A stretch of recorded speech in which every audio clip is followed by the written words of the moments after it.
বন্ধুরা, আজকে আমার পাখিগুলোর দিকে তাকালেই মনে হচ্ছে তারা আমার উপর ভীষণ অভিমান করে আছে। কারণ তাদের সবচেয়ে প্রিয় সঙ্গীদের আমি আলাদা করে অন্য খাঁচায় রেখে দিয়েছি। আসলে এখন যেভাবে প্রচণ্ড গরম পড়ছে, এই সময় আমি ওদের ব্রিডে দিতে চাইতেছি না। ওদের সুস্থতা আর নিরাপত্তার কথাই আগে ভাবতে হচ্ছে।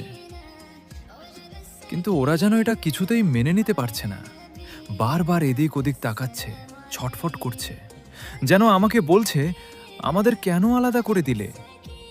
আর সত্যি বলতে ওদের রাগী চোখ দেখে মনে হচ্ছে আজকে সুযোগ পেলে আমাকে লবণ ছাড়াই খেয়ে ফেলবে। তবুও কি জানেন, ওদের একটু কষ্ট হলেও আমি চাই না এই গরমে ওদের শরীর খারাপ হোক।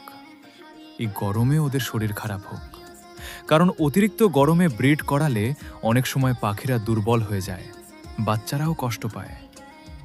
তাই মন শক্ত করেই ওদের আলাদা করে রাখতে হয়েছে। আপনাদের এলাকায়ও কি অনেক বেশি গরম পড়ছে? আর আপনাদের পাখিদের অবস্থা কেমন? কমেন্টে অবশ্যই জানাবেন।